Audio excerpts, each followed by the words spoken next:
En este episodio, una vida dedicada al estudio de las estrellas. Un encuentro con importantes astrónomos que nos contarán cómo nació su afición y los secretos de su oficio. El trabajo en un observatorio astronómico moderno y una aproximación a la última gran misión interplanetaria de este siglo, la Cassini-Huygens.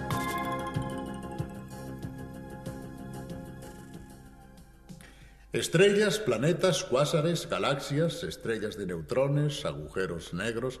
En esta serie hemos paseado a lo largo y a lo ancho del cosmos para ver los fenómenos celestes más sorprendentes y familiarizarnos con las teorías que intentan explicarnos por qué las cosas funcionan como funcionan. Naturalmente, todos estos conocimientos son el resultado del trabajo de miles de decenas de miles de científicos que, a lo largo de los siglos, han dedicado su vida a resolver algún pequeño enigma de la inmensa bóveda celeste. Como ladrillitos, los pequeños o grandes descubrimientos, las confirmaciones e incluso los desmentidos han ido construyendo el gran edificio de la ciencia astronómica que en la actualidad nos permite saber, por ejemplo, qué está sucediendo a 10.000 millones de años luz de nosotros, o cómo era el universo en los primeros instantes de su existencia, y quizás también hacer conjeturas sobre su final. Todo gracias al mérito de personas como estas que han estudiado mundos tan alejados del nuestro. ¿A cuántos de nosotros nos habría gustado ser astrónomos? ¿Cómo se llega a ser astrónomo? En este episodio queremos hablar de los que están al otro lado del telescopio, es decir, del astrónomo que observa pacientemente las profundidades cósmicas para descubrir sus misterios.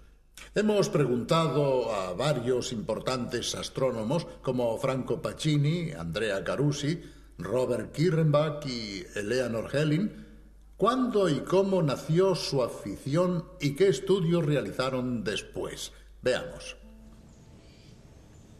Aquí, en Archetri, tenemos muchísimos visitantes. A menudo se trata de escolares, de chicos jóvenes. Hace unos años estuvo aquí un astrónomo muy famoso, Fred Hoyle, que al ver a uno de estos colegiales me dijo: Franco, tú los coges pequeños, como los jesuitas. En efecto, es frecuente que el interés por la astronomía surja en la infancia. Esto es lo que me pasó a mí, y fue alimentado en los largos paseos que daba con mi madre y con una amiga suya, una maestra de primaria. Al ponerse el sol, Venus era muy brillante, todavía me acuerdo, y esta maestra me dijo que se trataba del planeta Venus. Después, poco a poco, me fue mostrando algunas de las principales estrellas y constelaciones. Cuando nació en mí este interés, tuve el atrevimiento de escribir precisamente a la persona que entonces dirigía este observatorio, el profesor Georges Jouvet, un gran astrónomo. Increíblemente, me respondió. Al contestarme, me dijo qué libros debía leer. Lógicamente, esto me llenó de orgullo y me impulsó a seguir. Entonces, con un amigo, fabriqué un pequeño telescopio. De esta manera nos fue posible empezar a observar. Vimos los cráteres de la Luna, los anillos de Saturno, los satélites de Júpiter, en fin, una serie de cosas que estimularon cada vez más mi interés e hicieron que después me decidiera a estudiar física e intentara convertirme en astrónomo. Cuando tenía 9 o 10 años, íbamos de vacaciones a Celano, un pueblo de los Abruzos en el que teníamos una casa con una amplia terraza. Recuerdo haber pasado muchas noches junto a mi madre con una enciclopedia que tenía mapas del cielo y una vela para poder ver bien los mapas. Nos divertíamos localizando en el cielo las constelaciones y las estrellas. Esta fue mi primera aproximación a la astronomía. Después, cuando tuve que elegir carrera universitaria, estaba interesado en ingresar en la Facultad de Física, pero la elección fue un poco difícil porque en ese momento sentía una gran pasión por la música y tuve que elegir entre ser astrónomo o violinista. Entonces, después de algunas vacilaciones, pensé que si elegía ser astrónomo podría seguir tocando el violín, mientras que si me hacía violinista, habría sido muy difícil haber continuado siendo astrónomo. Finalmente me decidí por la astronomía. Muchas personas deciden convertirse en astrónomos muy pronto. Van a la escuela, se construyen su propio telescopio y observan el cielo.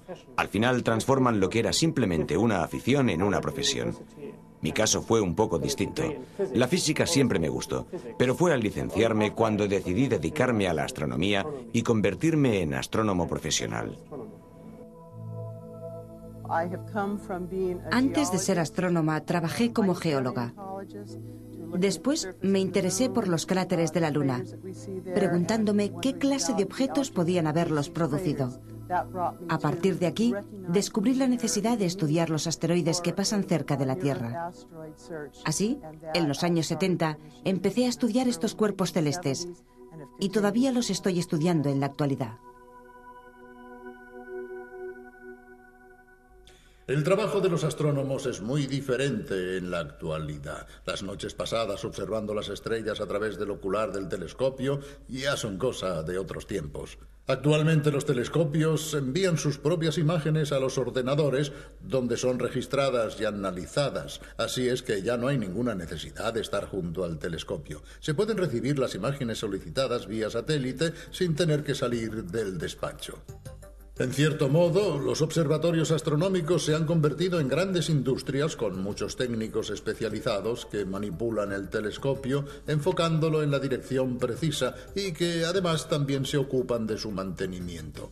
El auténtico astrónomo va al observatorio solamente un día o una semana, cuando llega su turno de observación. Pide a los técnicos que apunten el telescopio hacia el objeto que se ha de observar, registra la imagen en un disquete magnético y vuelve a su casa para estudiarlo. Un observatorio astronómico es en cierto modo como un hotel. Hay un continuo movimiento de científicos, cada uno con su investigación particular y con su particular periodo de trabajo con el telescopio asignado por la dirección. En la actualidad, el encanto de una noche con el telescopio quizás ya solo se puede experimentar con un pequeño instrumento de aficionado junto a un grupo de amantes de la astronomía desde el balcón de casa. Pero oigamos qué nos cuentan los astrónomos.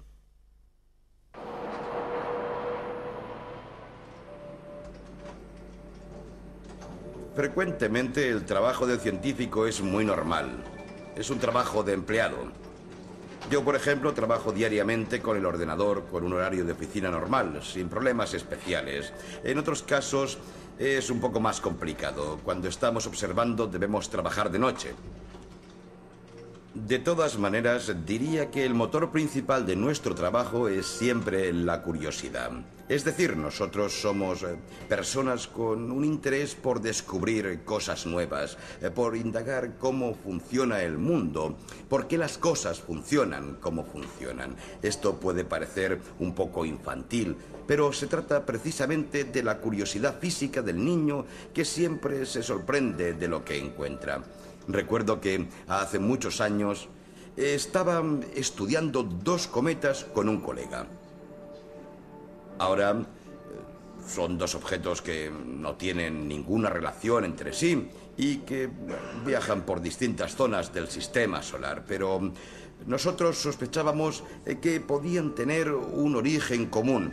Así es que con el ordenador trazamos la historia del sistema solar hacia atrás y descubrimos que hace más de 140 años los 2 cometas estaban en efecto muy cerca y que probablemente eran 2 pedazos de un progenitor común. Este tipo de descubrimientos es el que resulta emocionante y divertido y compensa de alguna manera de la cantidad de tiempo invertido en realizar un trabajo más bien aburrido. El oficio ha cambiado porque los telescopios muy potentes deben estar en zonas aisladas. Un astrónomo de Archetri, por ejemplo, debe coger un avión, viajar durante 24 o 30 horas y llegar a Chile. Después pasa 1 o 2 noches con un telescopio y recoge los datos de forma electrónica, sin ni siquiera ver los objetos que está estudiando. Regresa con los datos y después debe trabajar durante 6 meses. En este proceso, las nuevas tecnologías han resultado importantísimas. Pero el objetivo principal del astrónomo no ha cambiado. Nosotros queremos saber qué hay en el universo, cómo nacen, viven y mueren los objetos que se encuentran en el universo. Conocer el universo en su conjunto.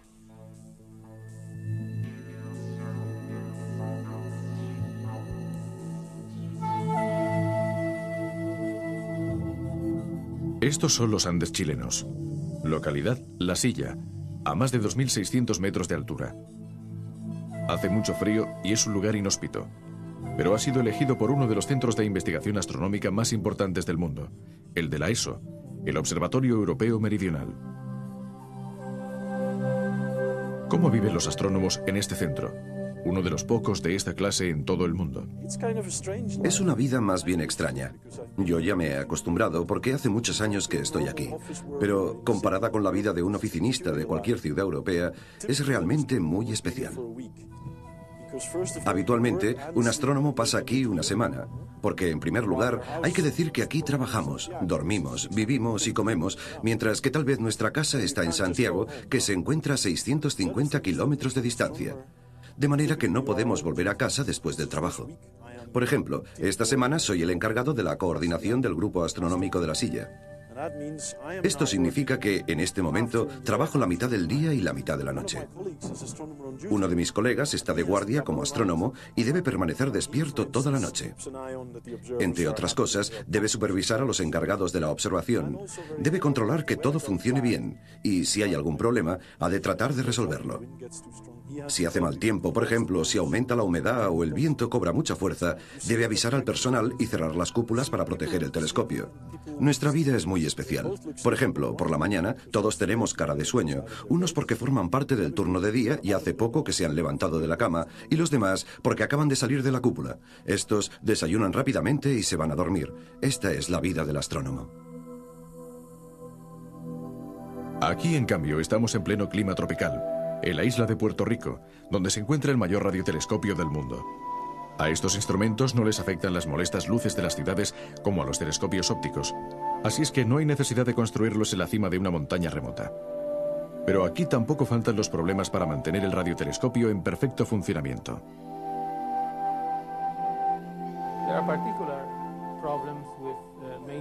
Existen problemas especiales ligados al mantenimiento de un instrumento como este, que se encuentra inmerso en un clima tropical como el que tenemos en Puerto Rico. Aquí llueve, hace sol y el aire es salobre. Por ejemplo, esta plataforma que está detrás de mí puede compararse a una gran nave en medio del océano. Es necesario barnizarla continuamente y mantenerla en buenas condiciones, porque de otro modo, debido al clima, sería corroída por el óxido. Lógicamente, aquí crece una vegetación muy variada que se desarrolla rápidamente a causa del clima y debemos mantener esta zona limpia.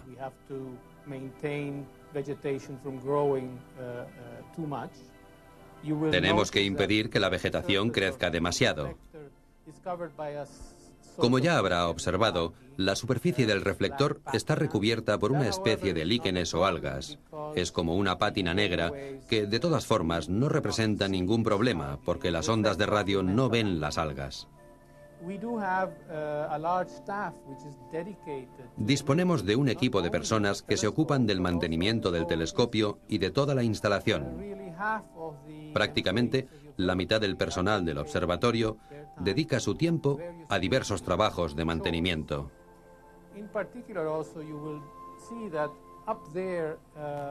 También se puede observar que encima de la plataforma hay unos instrumentos muy sofisticados. Se trata de receptores dotados de un dispositivo de enfriamiento que requieren un constante mantenimiento y cuidados especiales, ya que son aparatos electrónicos muy sensibles que han de ser controlados a menudo porque siempre deben trabajar en condiciones óptimas.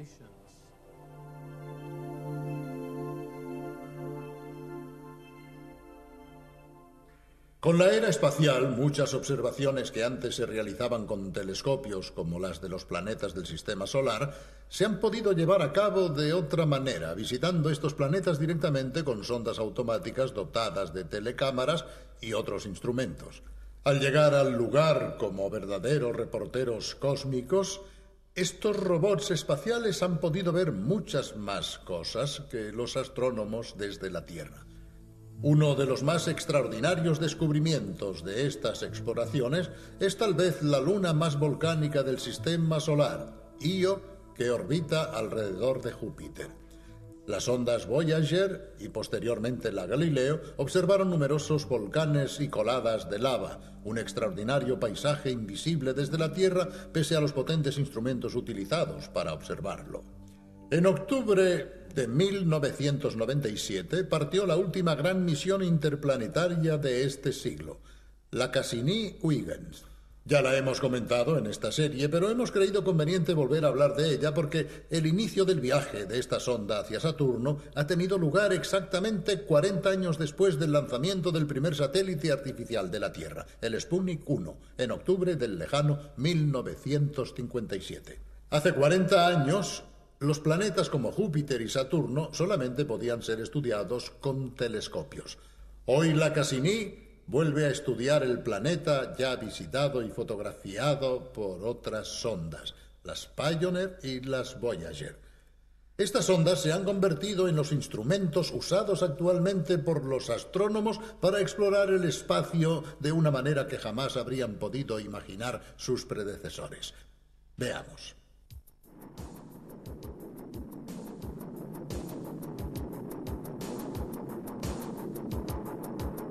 La última gran misión interplanetaria de este siglo acaba de empezar. La sonda Cassini-Huygens, situada sobre un potente cohete Titán Centauro, se eleva desde la rampa 40 de Cabo Cañaveral con destino a Saturno, el planeta de los anillos, al que llegará dentro de 7 años después de haber recorrido más de 3.000 millones de kilómetros.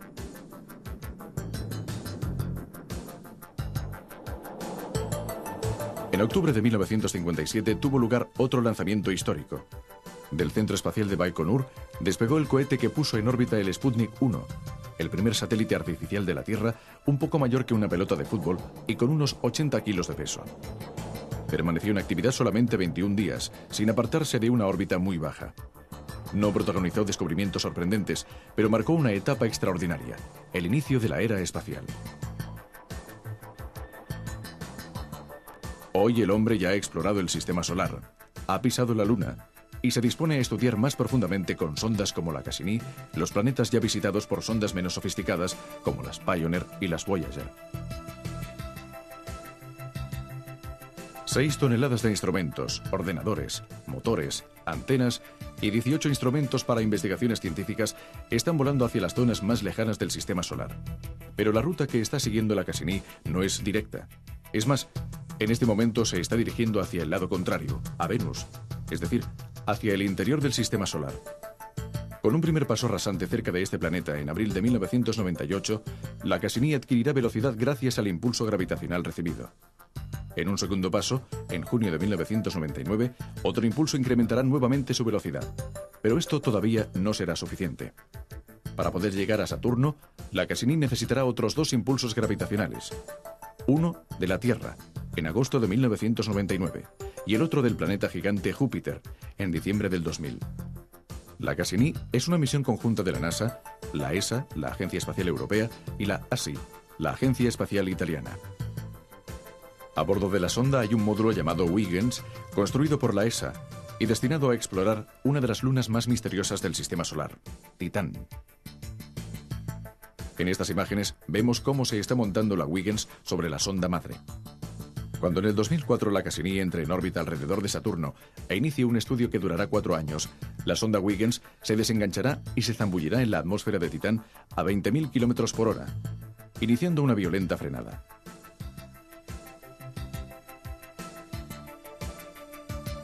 Cuando el contacto con la superficie esté cercano, la sonda abandonará su cáscara de protección e iniciará las mediciones a una altura de unos 120 kilómetros. Después de 2 horas de lento descenso, la Huygens tocará el suelo a 20 kilómetros por hora. Llegará a un océano de metano líquido o a un iceberg de amoníaco.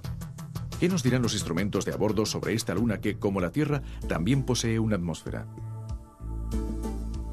La temperatura, quizás de unos 200 grados bajo cero, hace imposible la vida. Pero los científicos consideran que los compuestos químicos, como el metano y los demás hidrocarburos, serán parecidos a los que había en la Tierra hace 4.000 millones de años.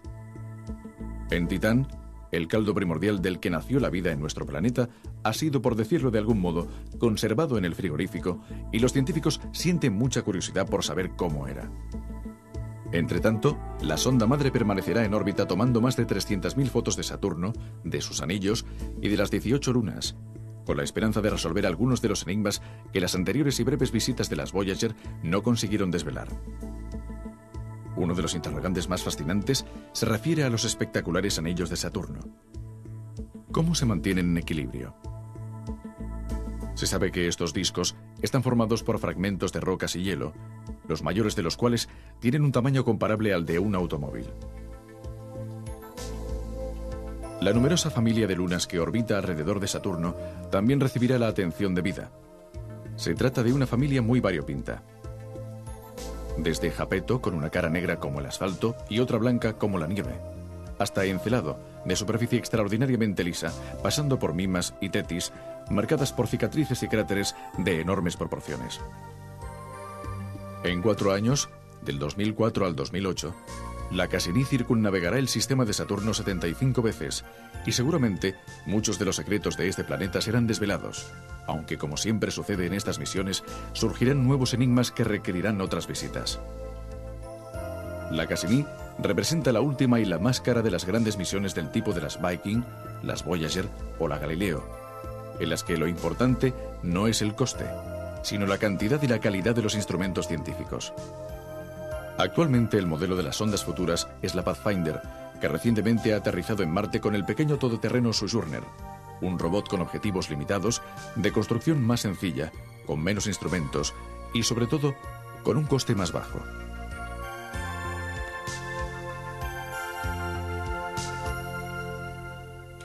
Han pasado apenas 4 siglos desde que Galileo Galilei levantara su rudimentario anteojo hacia el cielo nocturno e iniciara el viaje cósmico que todavía no ha terminado y que durará seguramente tanto como la especie humana. Pese a los potentísimos telescopios terrestres y espaciales, pese a las sondas que viajan por todo el sistema solar, nos encontramos apenas en los albores de esta gran aventura del conocimiento. El universo, con sus enormes abismos espaciotemporales, todavía nos oculta muchos de sus secretos. ¿Quién sabe cuántos grandes descubrimientos debemos todavía realizar? ¿Cuántos enigmas quedan por resolver? Hay mucho trabajo para los astrónomos del futuro y para los que tengan interés, esta puede ser una profesión realmente extraordinaria, una profesión en la que lo importante es ser curioso, preguntarse el porqué de las cosas y obviamente hallar también una posible respuesta. Hasta la vista.